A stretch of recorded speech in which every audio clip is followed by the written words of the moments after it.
Hi guys, welcome back to the LC Experience. I'm Hadley and I'm here with Bill Lepp, who is a West Virginia State Liars contest. It's contest, right? Contest five-time winner. If I'm away,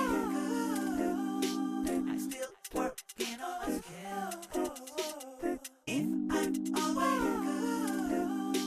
I still working on a skill. If I'm away, I still working on a skill. If I'm away, I still working on a skill. If I'm away, I still working on. So, if you would, tell us a little bit about yourself. Well, I'm Bill Lepp. I'm from South Charleston, and I started doing the Liars Contest a long time ago. In 1990 was the first year that I did it. I was, I think, a sophomore at West Virginia Wesleyan. My older brother Paul had started doing the contest in 1986, I think, and I thought this looks like a fun thing to do, and so I did it, and I came in second place the first time I did it. And then I did it through the 90s until about 1998, and ended up winning 5 times. And then in 2000, I got invited to the National Storytelling Festival, which is the biggest festival in the country. It's down in Jonesboro, Tennessee. It's kind of the Broadway of storytelling. And that went really well.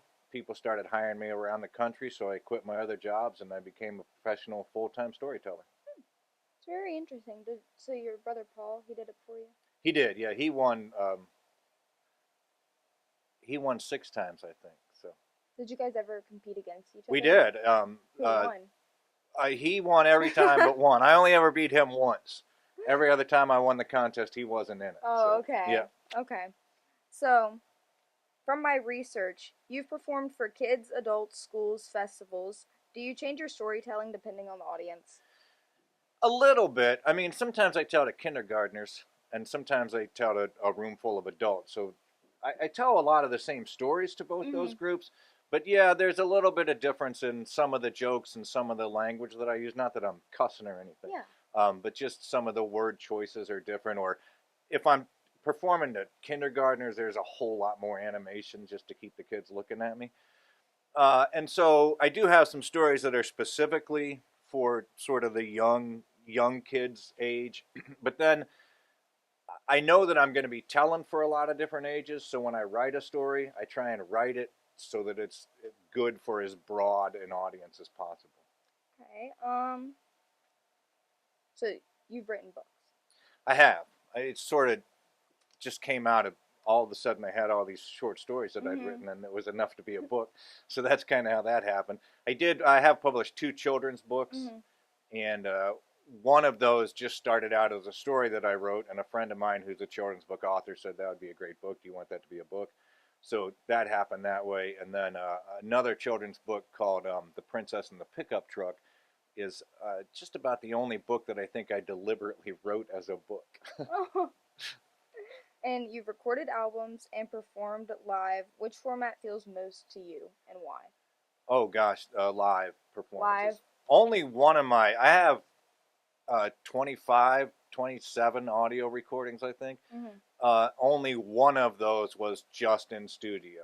It was the very first one I did, and I hated it because, well, there was no live audience to react to what I was saying, and so I had a hard time focusing. So ever since then, even all of my albums are performed before a live audience. It's just the feeling of getting the reaction from the audience, hearing them laugh, seeing the emotions on their Being faces. engaged. Yeah. Yeah. Yep. So, do you remember the first time you told a story and realized people were actually listening?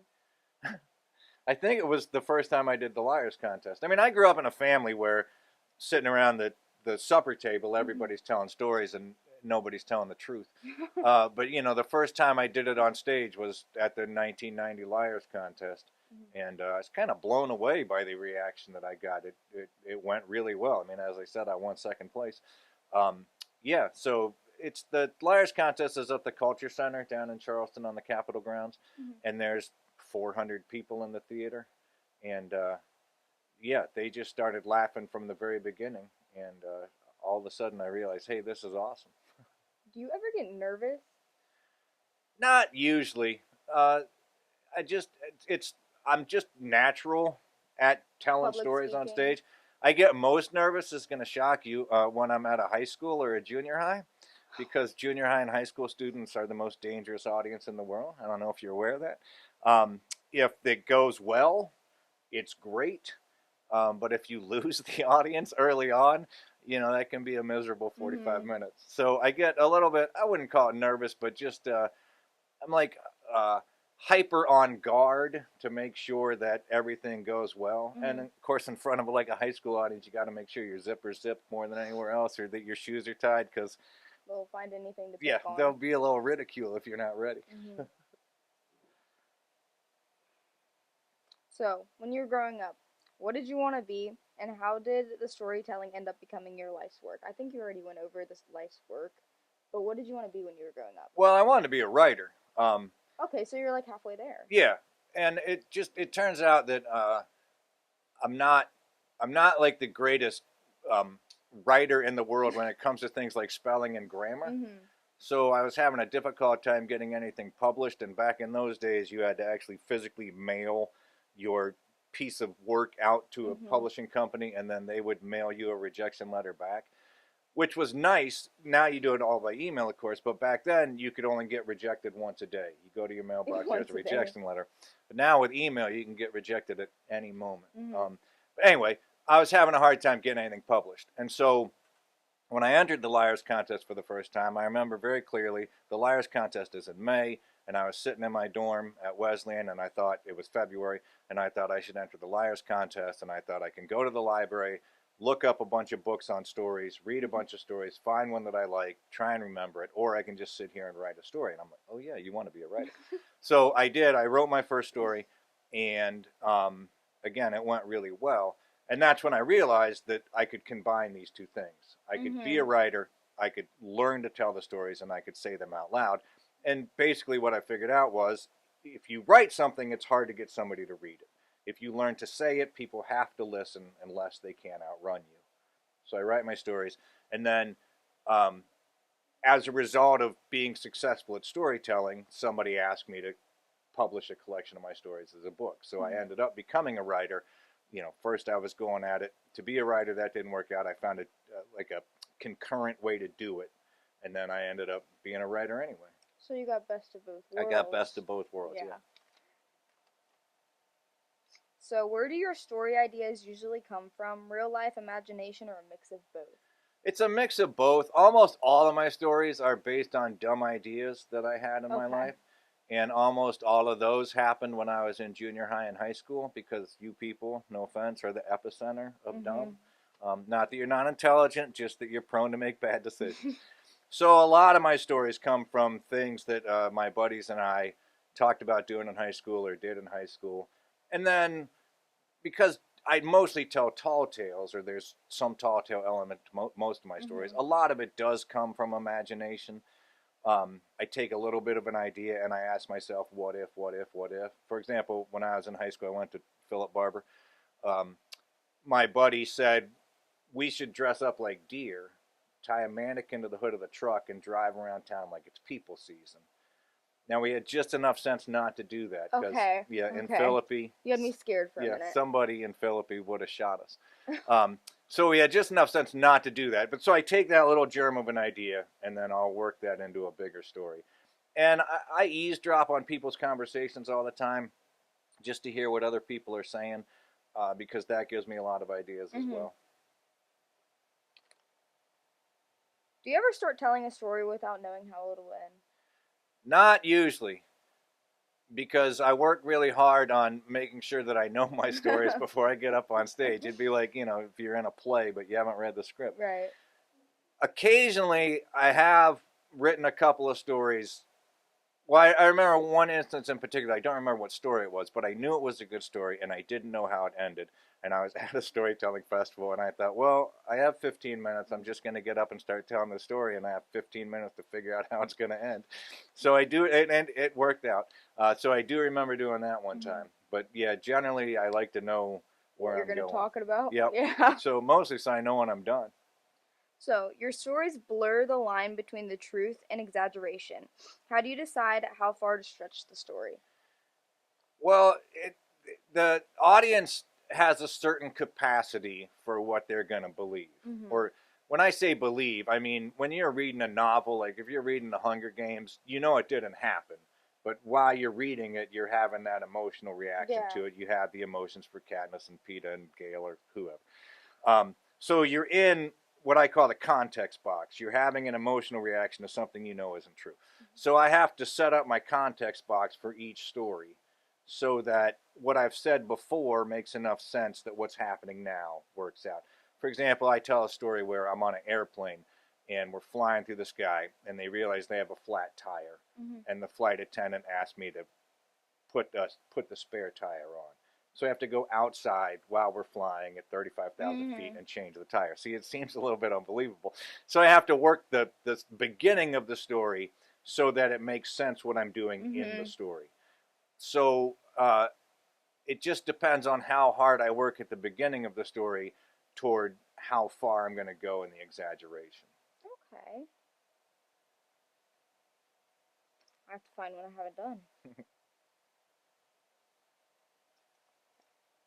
Was there someone early on who encouraged your sense of humor of storytelling? Yeah, my grandfather, we called him Großpapa, which is German for great Oh, father. okay. It has nothing to do with his personal hygiene. Okay. Großpapa was just again sitting around the Thanksgiving supper table or whatever, and my uncles and my aunts, everybody just told whatever they wanted to tell, and it Mm-hmm. was always up to the listener to decide what was true.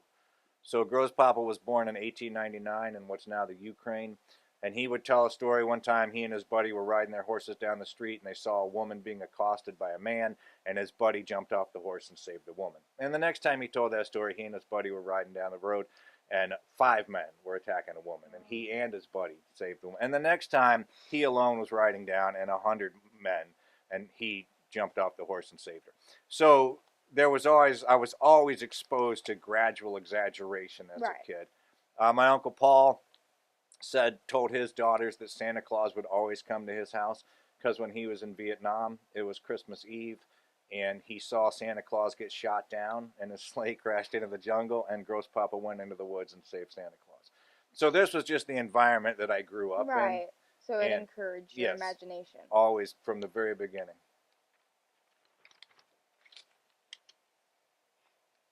So you really love humor. I do. Why do you think it's a powerful way to tell stories to connect with people? Because when you get people laughing, you can often teach somebody something once you have them laughing Mm-hmm. that you couldn't have taught them if you just said it straight out. Right. Humor is, my dad was a preacher for 150 years, and he always said that if you get people laughing, you can shove anything down their throat. And also, it's just good for people to laugh. It just Mm-hmm. makes you feel better. It reduces stress. It lowers your blood pressure. And in this day and age, especially when people have so many different ideas, when I can get 100 people in a room, 100 people with 100 different viewpoints in the world, and then for the 30 minutes that I'm telling stories, they're just laughing at the nonsense that I'm saying. It just gives everybody a break. Mm-hmm. It's just fun and a nice relief. So before we wrap up here, with our audience, our audience, would you like to play a game of two truths and a lie to see if we can tell? So I have to come up with two Yes. truths and a lie. Yes. Okay. Um, Let me think about this. All right. I have 2 children. I had a dog whose mother was a German Shepherd, but father was a Basset Hound, Mm-hmm. and I was voted prom queen.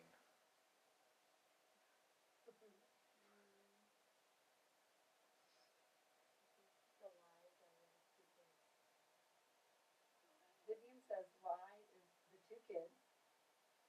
What do you say? Bree says the dog. Did you say prom king? Queen. Just say it wrong. Okay, well, I don't think you're very prom queen. And I go with the two kids.